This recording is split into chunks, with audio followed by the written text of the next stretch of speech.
Dr. Mahathir Mohamad, who served as the Prime Minister of Malaysia for the longest time in its history, is regarded by many as the father of modern Malaysia. His long political career has been marked by several controversies too. Some of his recent comments on the ethnic minorities of Malaysia, including the Tamils, has sparked controversy. During his very recent stint as Malaysia's premier, his statements about Prime Minister Narendra Modi's policies strained relations between India and Malaysia, with India taking some retaliatory measures. The 98-year-old Dr. Mahathir Mohamad joins us for a special interview on these issues and more. Tun, very glad to connect with you again. How are you? I'm okay, thank you. Tun, you're close to 100 and your voice still matters in Malaysia, the Islamic world and in the international arena.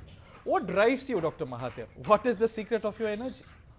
Well, I want to see my country achieve the same level of development as other developed countries. Tun, it might be inappropriate, but I'm tempted to ask this. Are you faking your age by any chance? I don't know. I was born in 1925. Oh my God. There are records of that. My birth certificate is there. So, well, I don't know whether people think I'm cheating or not. That is up to them.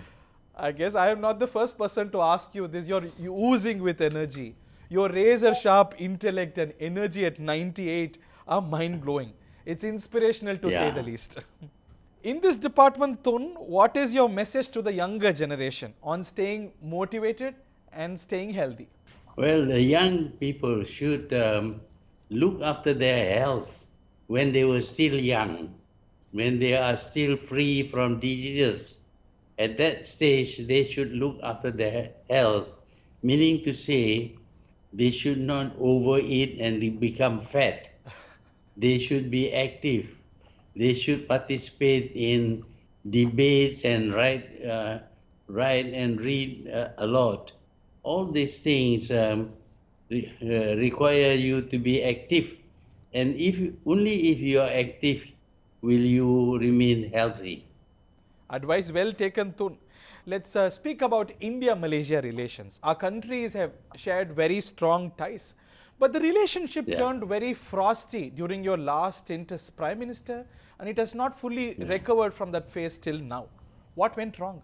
Well, in the relationship between countries, there are ups and downs. Sometimes it is good, sometimes it's not so good.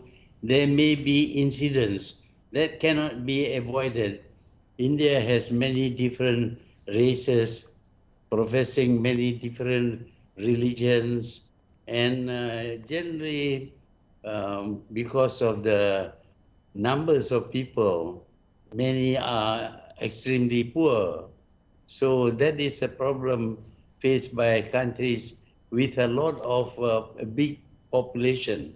It's very difficult to ensure that every member of the population should have a good life. Tun, in a good gesture, Prime Minister Narendra Modi even paid a visit to you in Putrajaya as soon as you ascended to premiership. How was your personal relationship with Prime Minister Narendra Modi given your divergence of worldviews? Yeah, when he called on me after I became Prime Minister for the second time, I told him that we have never met. He said wrong. He showed a picture where we have met before. As Chief Minister? But at that time, he was not the Prime Minister when I met him. But relationship is good. Of course, we have different opinions on certain things, but that is also normal. We cannot be having the same ideas, the same thoughts all the time. At times we differ, at other times we conquer. You got along with Prime Minister Narendra Modi well at the personal level? Yes, quite okay. What is your assessment of India today and the leadership of Prime Minister Narendra Modi? Yeah, India today is not as secular as when it was founded. You know, when we became independent, you decided that India should be a secular country, that all religions can be professed by Indians. But now there is well, it looks to us that there is a dominance of Hinduism. I feel that the people of other religion are not as well treated as Hindus. The Christians, the Muslims are not well treated at this moment. As Prime Minister, you made certain very strong statements about the Indian government's policies. For example, the CAA, the Citizenship Amendment Act. But today, retrospectively, don't you think those statements were ill-founded? These led to tensions between India and Malaysia. India going as far as curbing the imports of palm oil. Do you think the statements that you made then are ill-founded and baseless? Well, that was the impression I get about India at that time. At that time, you are very, you are no longer secular. You want to promote only one religion. And I passed that comment because of the change in the attitude of the Indian government from being secular, it has become very much a Hindu country. You accuse that Prime Minister Narendra Modi government would deprive Indian Muslims of citizenship. That has proven to be baseless. Not one Indian Muslim has lost his citizenship. Did you go a little far in your criticism? Yeah, it is not him, but some extremists among the Hindus treat Muslims badly. I'm not talking about the Prime Minister. I'm talking about ordinary people. Most leaders of the Islamic world don't seem to share your doubts and concerns, at least at that magnitude. The Saudis, the Emiratis, the Arab world, the Bangladeshis, the Indonesians, they all get along well with the current Indian government. Why would you rub India on the wrong side? Yeah, we can have differences of opinion even among Muslim leaders. That's true. But while you accuse Prime Minister Narendra Modi's government of religious discrimination, the current Indian dispensation of religious discrimination, but Dr. Mahathir, some of your recent statements are seen extremely discriminatory on racial lines. Some would even call it racist. How would you justify those remarks? For instance, you are quoted as saying, Anwar tells us this country does not only belong to the Malays and that it also belongs to the others. Why do you find this problematic? Well, that is the impression that I get at that time. Malaysia belongs to everyone, right? Irrespective of their race and religion. Why would you find that statement problematic?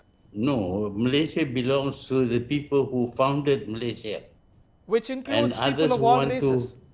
to. No, there are people who consider themselves to be Indians or Chinese.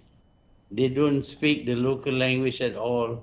They have their own schools, their own language, their own culture. So they are different from the original people who founded this country. There can be unity in diversity. What's wrong with that?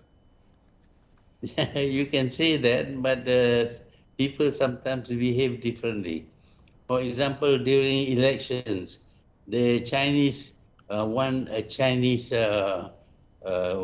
candidate, the Indians want an Indian candidate, and the Malays want a Malay candidate.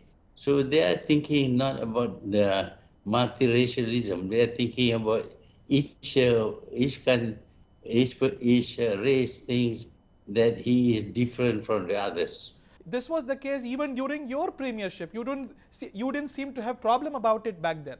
Because they were not claiming that this country belongs to them at that time. It belongs to everyone, right? That's what your constitution says, right? It is not the country of everyone. There are people who are migrants who come to live here. They cannot come as migrants and then claim that this country is theirs. You went as far as calling the parties headed by non-Malays as immigrants, migrants. Why would you call your own rightful citizens as migrants? Isn't Well, that they were discriminatory? migrants. They were not from this country. They come from other countries. You see this happening in Europe, for example, now. A lot of migrants are migrating to Europe, but the Europeans do not like the migrants. Talking about the immigration policy, are you yourself not a descendant of the migrants? You have Indian roots. You are a beneficiary and a product of the immigration policy yourself. No, I accepted that this country belongs to the Malays, and I accepted that Malay is my language and the culture is Malay. My culture is the same as the people here. I identify myself completely as the people, indigenous people of this country. That is why I am regarded as a Malay. A Malaysian Indian can feel proud about his Indian roots and also be a very patriotic Malaysian. That's possible. It's compatible, right? Well, they can be proud, but in America, for example, people like President Eisenhower, who is a German, but he was so American that he was able to fight against Germany. That is very much possible, right? Today we have a Indian origin, Asian origin American vice president. She is proud of her Indian roots, South Asian roots, African roots, and she also works for American national interest. That's possible in Malaysia too. But she accepts herself as an American. Her home language is American English. Her culture is American, and she is loyal completely to America. Malaysian Indians too are loyal to Malaysia, aren't they? Malaysian But Chinese they are are also too loyal to Malaysia, aren't they? not completely. They want to identify themselves with their countries of origin. Culturally, yes, but nationally with Malaysia. Why should one be ashamed No. of their roots? Why should they forget their roots? Well, if they want to be Malaysians, they must also remember that they are Malaysians more than immigrants from other countries. But your constitution allows every Malaysian to follow any religion and to practice their customs in peace and harmony. Your constitution allows that. What is your problem? Yeah, my problem is that they want to say that this country belongs to them. They say this country belongs to everyone, which includes them. No, it's not quite the same. What do you expect of them? A total assimilation to become Malay? Yeah, they should become. In the past, we have a lot of people of Indian, Pakistani, Arabs, and African origin who are now Malays, in the sense that they speak at home the Malay language, their culture is Malay. So you expect people of all races to identify themselves as Malay and not as Malaysians. Yeah, well, that should be so, because in any country, if you want to claim that you belong to that country, you must identify yourself with the indigenous people of that country. But your constitution does not say so. It leaves room for diversity. No, the constitution says Malaysia is a Malay country. But it also says other religions can be practiced in peace and harmony. And there shall not be discrimination based on race, religion, descent, place of birth or gender. You are discriminating. You are going against your constitution by these statements. The constitution discriminates between people of Malay origin and people of migrant origin who continue to identify themselves with their original country. But your constitution allows them to identify with their own race, religion and their roots. Why are you denying that today? We are not denying that. They have certain rights, but they cannot claim that this country belongs to them. One might argue this country not belongs to Malays. Orang Aslis have a better claim to that sons of the soil. That may be your view, but that is not our view. That argument is valid, right? Are Malays the real native of your land? Are the Orangaslis more entitled to that claim? Well, my views are also valid. Point taken, Dr. Mahathir. Are you proud of your Indian roots? No, I'm not an Indian. I am a Malay because I have no knowledge of the Indian language, and that was a long, long time ago. I am now 100% a Malay. I speak Malay, practice Malay customs and tradition. You expect all Malaysians of different origin to follow the same. Yeah, so if they want to claim that this country is their country, they must identify themselves completely with this country. Are you ashamed of your Indian roots by any chance? I don't know anything about my Indian root. Everybody seems to know about it. Aren't you from India? That's Aren't what your they think. ancestors from India? Isn't that a Yeah, fact? they keep on saying, I am a Malay, 100%, that's all. What is your opinion on the Malaysian Indian Tamil community's contribution to the building of Malaysia? Well, everybody contributes, not only the Indians. But they see, they form a party that is Indian. And the Chinese form a party that is Chinese. They don't form a Malayan party. But you have dealt with them on those lines. While you headed OMNO, you had a pact with the MIC, MCA, and you're totally fine with it back then. You did not raise these complaints back then. They were on racial lines under your leadership. Yes, under my leadership, I am prepared to work with other people, but not prepared to accept them as the owners of this country. You dealt with them. You didn't have a problem about Indians having their parties, Chinese having their own parties. They were part of your government. Why is it suddenly problematic? They are not a part of the government per se. They are a member of the coalition of parties. They were ministers. They formed integral part of your government, your successive governments. Yeah, that is how liberal we are. People who are not fully identified with the Malays are also accepted to become ministers. But have they not played an integral role in the building of Malaysia, its economic progress and prosperity? Yeah, for whatever they do, they have gained a lot. So have you. So have the Malays. Isn't the contribution No. of the Malaysian Chinese community very significant for your economy? At this moment, the wealth doesn't belong to the Malays. Malaysia, in my understanding, your constitution is based on integration, but you're seeking complete assimilation. How is it right? Yeah, it is right to increase on assimilation. The same thing happens in America, the same thing happens in Australia. You can become a minister in Australia or in America, but you must be people who are completely loyal only to that country, not to any other country.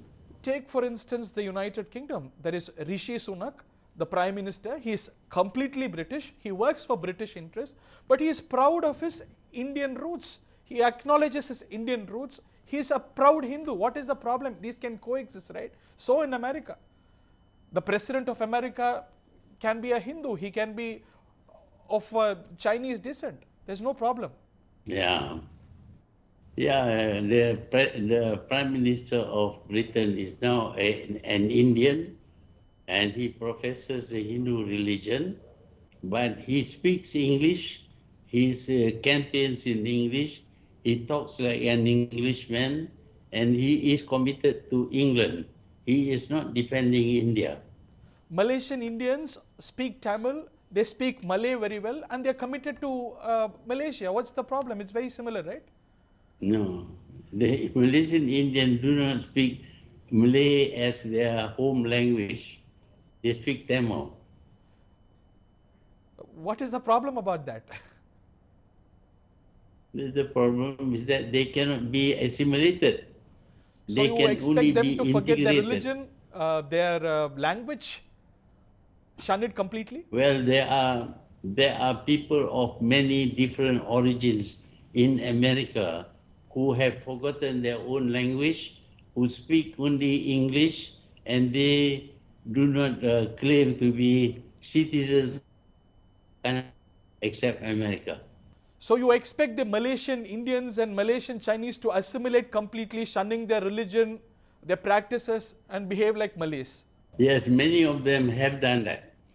Many people of Indian origin, Arab origin, even West European origin, who are now completely Malay.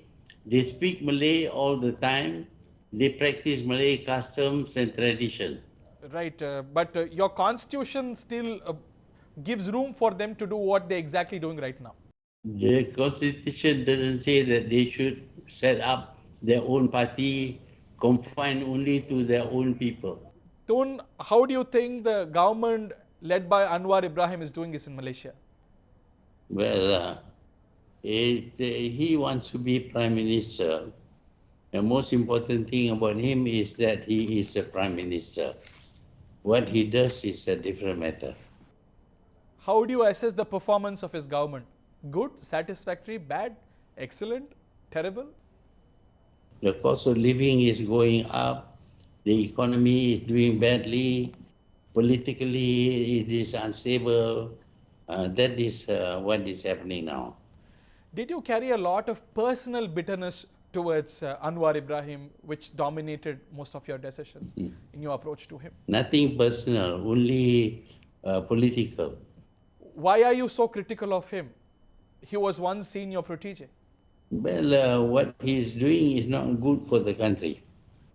But you have turned against all your proteges, may it be Najib Razak, Anwar Ibrahim, even Muhyiddin at some point, Badawi. You have turned against all of them. Because they did wrong things. All of them?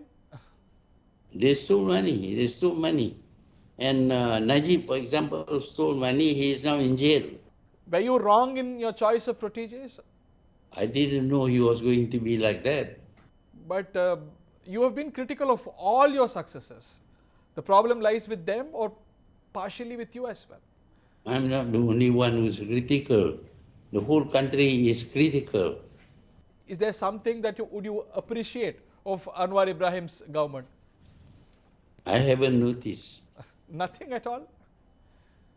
Nothing at all. Right. What is your message to the Tamil community, the Indian Tamil community of Malaysia? Forget about India. Think of yourself as Malaysian. All of them do. Don't you think so? No, I don't think so. Some of them have become good Malaysian. They are now Malays.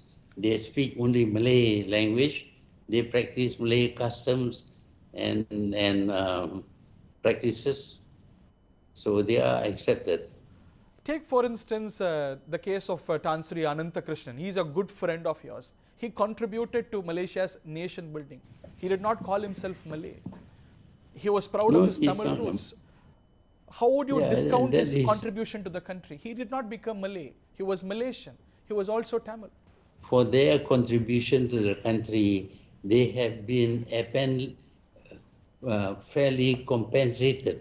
They have become millionaires, billionaires in Malaysia because Malaysia gives them that opportunity. According to you, there are two classes of citizens in Malaysia. That's what the impression I'm left with. There is Malays and the other second class citizens who are given compensations. Is that the right approach to treat your citizens? Well, as long as they don't claim this is their country, those who do not identify themselves with the indigenous people of this country, they cannot claim that this country belongs to them. Who has not claimed Malaysia is not my country? Every political party which you call as immigrant parties, call them Malaysians. Yeah, they call Malaysian, but they don't behave like Malaysian. You want them to behave like Malays, not Malaysians. Malaysians include everyone. They can behave like Malays, they can behave like like Indians, but they must be 100% Malaysian. How do you look at the rise of China and what is its implication for states like Malaysia? Well, China has risen because they are very good in business, they are very clever, and they have technology, they have mastered all the new technologies, and therefore they will be growing and maybe faster than Western countries. And that is their right. Do you see their rise peaceful and good for the world order? Well, we are always suspecting them of doing wrong things. But what have they done? They haven't conquered India. You have some quarrels there, but has not become like Russia and Ukraine. Russia and Ukraine went to war, but you settle your problem through negotiation. But look at what China is doing in your own region, the South China Sea. The entire Southeast Asia is concerned, which includes Malaysia, I guess. Yeah, they haven't conquered us. Well, the Europeans came here in 1509. 2 years later, they came and conquered us. The Chinese have been here 2,000 years. They have never conquered us. Do you see China as a benign force than the Western powers? It depends how you deal with them. If you confront them, you send battleships and things like that to attack China, they will attack you. Do you think they're being unnecessarily provoked by the West? Yeah, unnecessary. I don't see the reason why this woman should visit Taiwan. Taiwan and China were not fighting each other. But after the visit by this woman, now Taiwan has confrontation with China. And because of the confrontation, Taiwan has to buy a lot of weapons from America. So America makes a lot of money. You are accusing Nancy Pelosi. Yeah, Pelosi. What role do you see India playing in the changing world order? You think India is progressing well, doing well in the international stage? Well, India also should promote peace and not respond by thinking about fighting and occupying land that doesn't belong to you. Such as? You answer that. I mean, I don't know of a place. We have not annexed countries. We have not annexed lands. What are you meaning?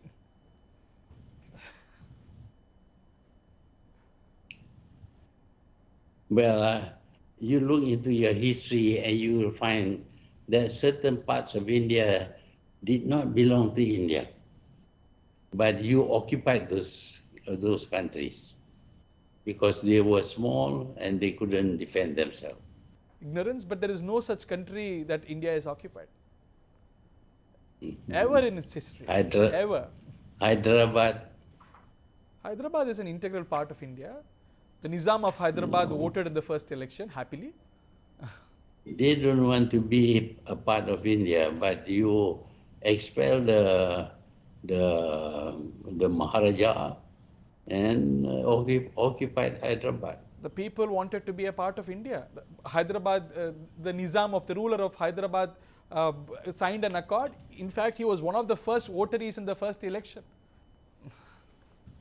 I have different views about that. What is your message to the people of India, the leadership of India? We may have problems with each other, but what is important is that we discuss our problem around a table, not threaten each other. We know that India is a powerful country. Malaysia is not.